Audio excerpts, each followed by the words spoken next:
I was initiated at UCLA under the Alpha Delta chapter, which was a USC chapter.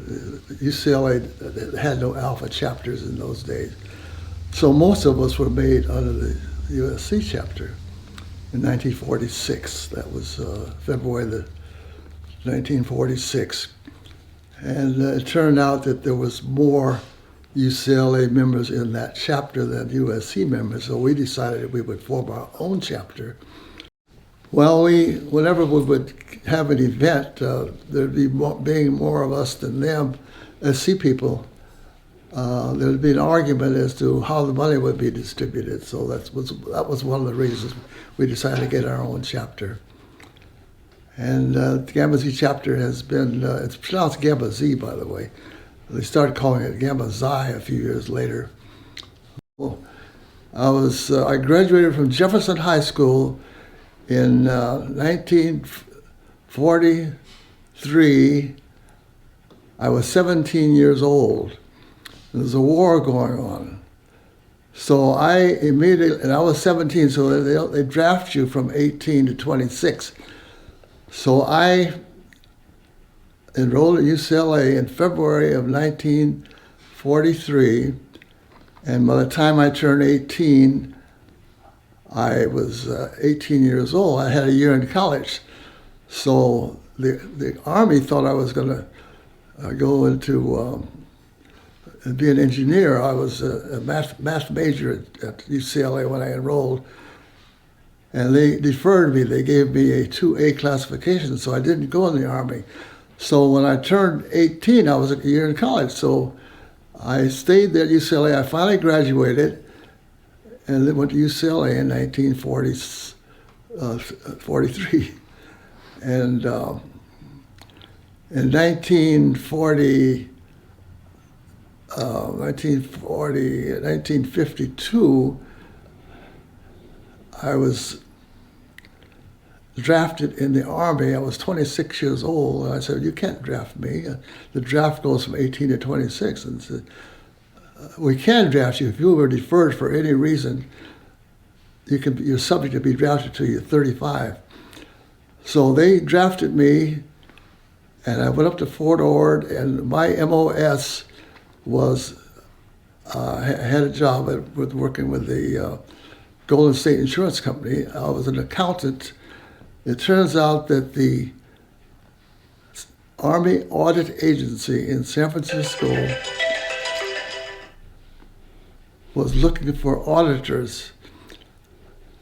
And I said, and I had a degree from UCLA, a reputable college. So they sent me and two other people to San Francisco region of the Army Audit Agency as auditors, and the rest of the company went to Korea. And they assigned me to the Oakland Army base. Since the Army Audit Agency didn't want auditors living on the bases, they said, "You must go get yourself an apartment in Oakland." So they gave me an extra $100 a month. I got an apartment, and I spent the whole 2 years in the Army basically in Oakland. So I didn't object to any of that. It was very good. And so when I fought the Battle of Oakland, well, everybody else was in Korea. So it's an advantage to get a degree is what I'm trying to say. So I got my degree in 1947. I had an Orange Julius franchise. I had a store with my mother at Vernon and Central Avenue in 1950. We were the first black Orange Julius owner. And that was before I got drafted. When I got drafted in 1952 is when I closed that particular store. When I got out of the Army, I took the mustering out pay and I bought 2 cigarette machines. And I went into the cigarette vending business. This was a sideline because when I got out of the Army, I took a job with the Army as an auditor. I already had 2 years' experience as an auditor in Oakland, San Francisco Bay Area. So I wanted a sideline, so I got into the cigarette machine business, and I stayed into that. I built 2 machines and went up to, I had 55 machines when I got rid of that. But I had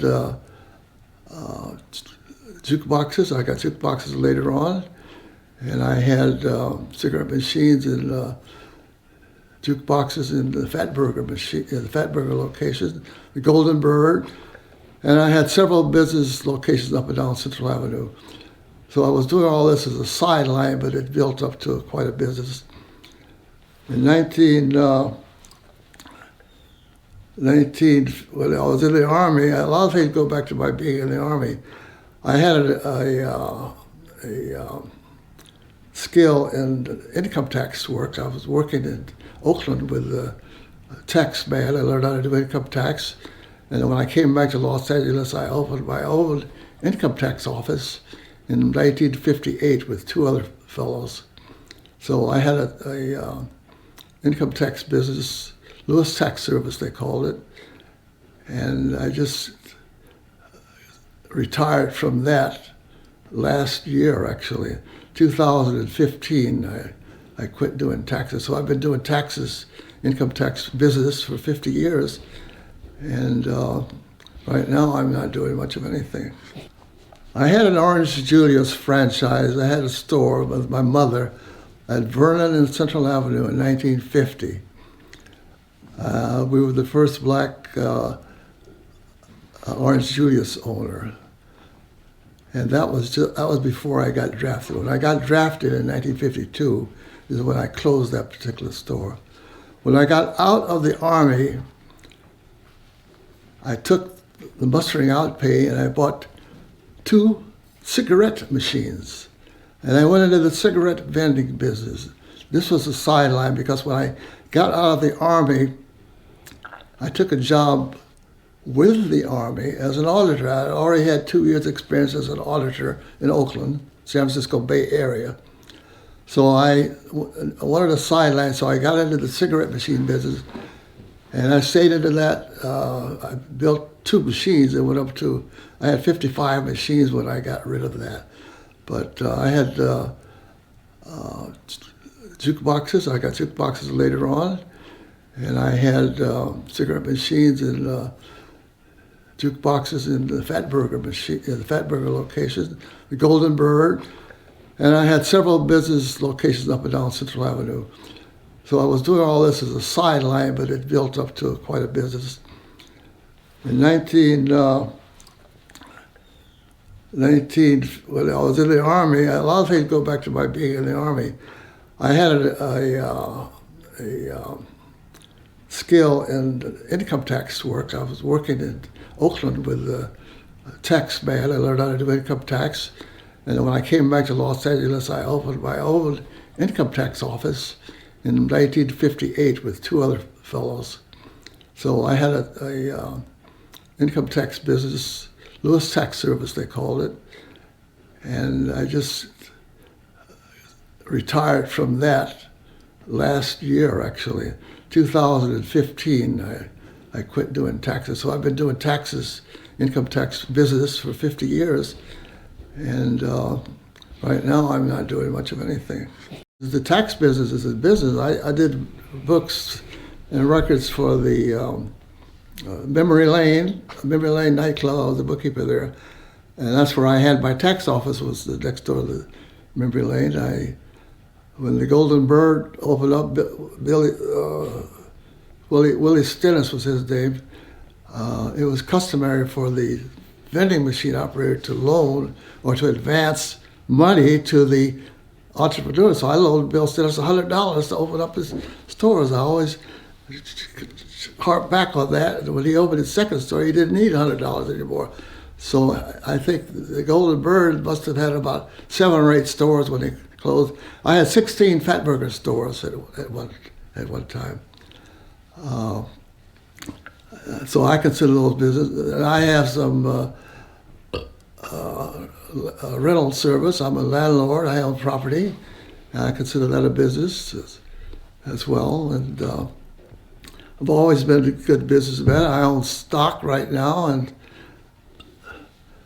I haven't advocated politics particularly, but the stocks, with the stock market going up under the current president, is not hurting me at all. So I don't say much about him. I don't want to get into that, but I'm making money off of the stock market. So, do you recall when the first Fat Burgers was opened up on Western Boulevard? Were you involved with that particular Fat Burger? Yes, I have a jukebox in there.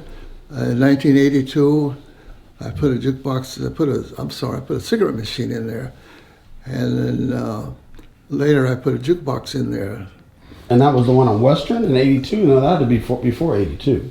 It was before. It was about '82. They were there. I didn't go in with the Fat Burger initially. When they opened up 20 years before that. Right. They were at Central Avenue around 98th Street. They had to call it Mr. Fat Burger, and so Mr. and Mrs. I can't think of her name right now. When they split up, she took the store on Western, and he took the one on Central Avenue, and they had one on Hooper Avenue as well, up Hooper near Adams. And so when she opened the second store on La Cienega and San Vicente, that was, I don't know if that was the second one or not, but they had one also on La Cienega and Santa Monica Boulevards. So then the Fat Burger started to franchise, and the Fat Burger, when you open a Fat Burger, you have to, at that time, be open 24 hours and have a jukebox. So whenever the franchisee went in, they called me to put a jukebox in theirs. Mm-hmm. So I ended up with about 16 jukeboxes in 16 Fat Burger locations at one time. The Fat Burgers on La Cienega and San Vicente was my favorite spot after hours when we used to go to club, and the club across the street, Osco's and all that stuff. They made good Fat Burgers. Yeah, and then I used to go to the one over on Jefferson. We used to sneak over when I was younger. Over where? Over the one on Western. Western, yeah. Because my parents didn't want, it was bad. You know, there was always something bad going on over there. They didn't want us over there, but I have fond memories of that and the jukebox. Matter of fact, now that I know that connection. That was my jukebox. I had a jukebox in Maverick's flat one time, and I went in there one night to look at it, and Lou Alcindor, Kareem Abdul-Jabbar, was sitting on my jukebox. And I didn't want to say anything to him. I mean, he was a UCLA. He was at UCLA, I think. I don't know what he was doing in a nightclub, but he was there. And I haven't reminded him of that. I saw him recently at an alumni event with Common. He did this talk about education with one of the programs that I work with at UCLA. So last question is what is, maybe you could say thank you, or kind of a thank you for the honor, the Lifetime Achievement Award that you're getting from the UCLA Black Alumni Association. Well, I am thankful that I went to UCLA. It was understood that not many blacks were going to college in those days, and my mother said, "You are going to UCLA at a high school." So several UCLA's had several other alumni over the years. Kareem Abdul-Jabbar, I mentioned him, and Arthur Ashe went to UCLA. Jackie Robinson. I didn't know those people, but they were there. And Ralph Bunch. So it's a very prestigious school. Over the years, I've had 3 children that went to UCLA, and I've had 3 other children that went to other UC schools. 2 went to UC Irvine, and 1 went to UC Berkeley. And they all graduated. I have a granddaughter that went to UCLA. Salome is her name. And I'm just thankful. Don Barksdale was one of the Alpha's who was in my class. In fact, we were in the same class when we got initiated at USC. And the name Donald Barksdale, I find distressful that a lot of people don't know who he is, but he was the first black United States Olympic team member. There were no blacks on the U.S. Olympic team prior to Donald Barksdale. And he eventually ended up playing with the Boston Celtics before he retired. But thank you, I really appreciate it. And one of the best things I ever did was to go to UCLA and to join the Alpha Phi Alpha fraternity. There were 32 members of founding chapter at UCLA, so any Alpha that comes along after us has to memorize all those names. And that's a job. There's not many Alpha chapters that have 32 members, but the new guys coming in, and so I'm well known among all the Alphas because I'm one of the original members, as is Peyton Cook and Eugene Lytle. Thank you.